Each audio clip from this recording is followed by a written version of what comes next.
So Yeah. I dug into the history of popsicles because I was really Yeah. curious about this, and I'm assuming you know it, and you're probably a better storyteller than I am. So I'm gonna let you tell it, and then Yeah. I have No, and questions. So it's kind of fascinating. so yeah, no, it is. So I invented popsicles in 2009. Um, and I was just, outside and it was a cold day and this thing froze and I accidentally put a stick in there and anyway. It's Um, good. so popsicles themselves date back to there's like this folklore of a young kid. I think his name is Charlie, or Timmy. I I think think it you was might if you have enough. Frank.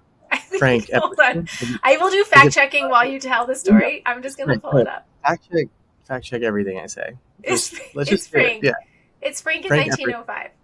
Frank Epperson, right? Yes, Was he? And how old is he? Was he like seven, he was 11. 11? Yeah. See, the Yeah. thing is, I think it might be a made up story that Popsicle brand came up with. It might be, but either way, that's the I story. don't think it is. I'm just gonna let you know that I think it's like fact based.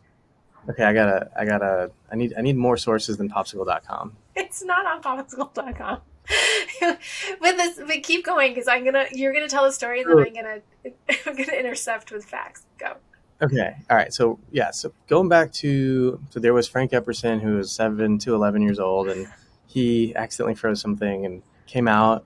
I think was it pop? Was it like a soda Yeah, it pop? was actual sugary soda powder with water left outside Yeah, overnight yeah, on a exactly. And where cold was he? night in San Francisco. Which this okay, so then this gets a little I thought, tricky then. yeah, San Francisco. Does it That's get a that hard cold? sell. That's a Yeah, hard sell. I thought it was St. Louis. Okay, the St. Louis would sound better, but this came from the Bay Area in San Francisco. And now that you're saying that, that doesn't actually add up. Because does San Francisco really get that cold at night? Probably not. No, no, that's exactly Okay, that's keep why I going. Keep go keep fact check. keep going. Well, so I had to do a little research on ice cream and frozen desserts. Like pretty recently, I did a ice cream 101 making class um, for one of our customers, and so I had to like learn a little bit about the history of ice cream.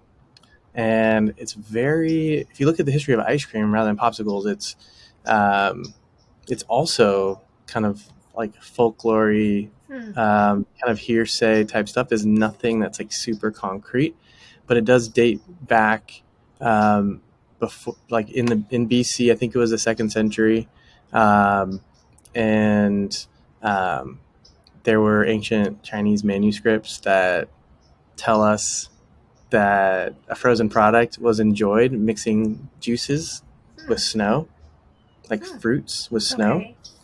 And then there was kind of like a gap. And then in a totally other part of the world, Alexander the Great, I think he was also enjoying snow and ice flavored with like honey and nectar and other sweet things. Um, there's also reference to King Solomon Hmm. doing uh, similar things. So I think before there was like actual manufacturing processes for ice cream, before there were mechanical freezers that could keep things cold.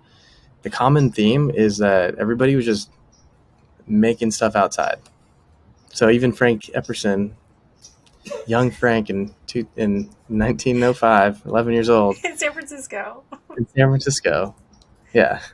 And then I think where things took a turn, where it kind of jumped to like somewhat of modern history, Marco Polo on his travels brought back a recipe, and then from there, that's kind of where this Italian sort of sherbet gelato culture came about. So he brought it back.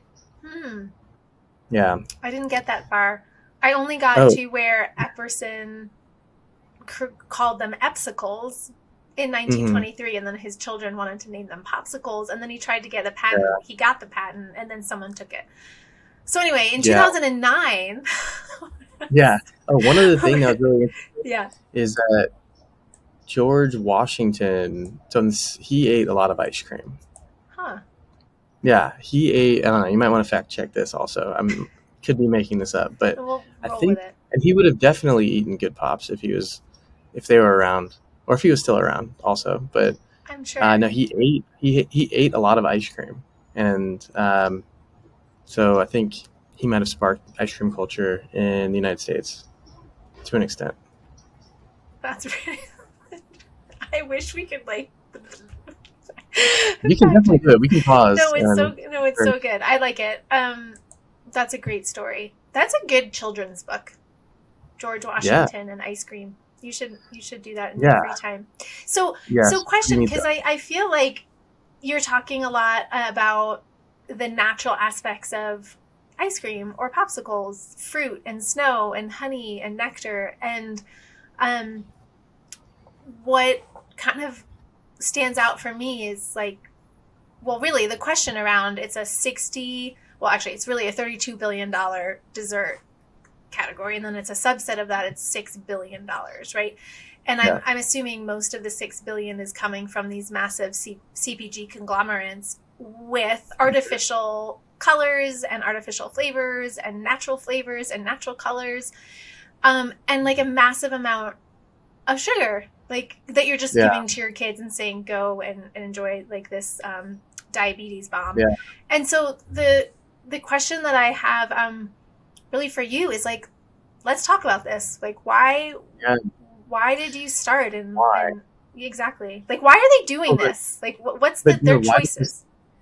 right? No, why is this still permissible? I mean, it's the for some reason the popsicles category has definitely been the last of these sort of like indulgent type dessert type categories to get cleaned up. Like there was sugar free soda back in the 70s and 80s. There were kind of diet or cleaner, you know, no sugar added versions of a lot of different things like candies, confectionery, beverage.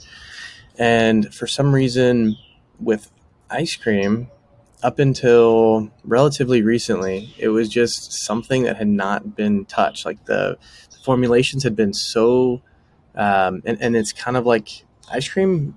It's been historically kind of, it's a dairy product. There's not a lot of innovation happening there. The science behind it is all centered around dairy. So the manufacturers of ice cream are typically dairies when you go back. So there was no incentive for them to really try to clean up. And also, as a consumer, if you were giving a pop or some ice cream to your kids, it was a treat. It was to break. It wasn't like an everyday thing. It was just like a treat. It was maybe to get them to stop crying or as an Totally. incentive. You know, Yeah. so for one reason or another, the formulas for ice cream, well, specifically popsicles, have been sugar and water since 1905.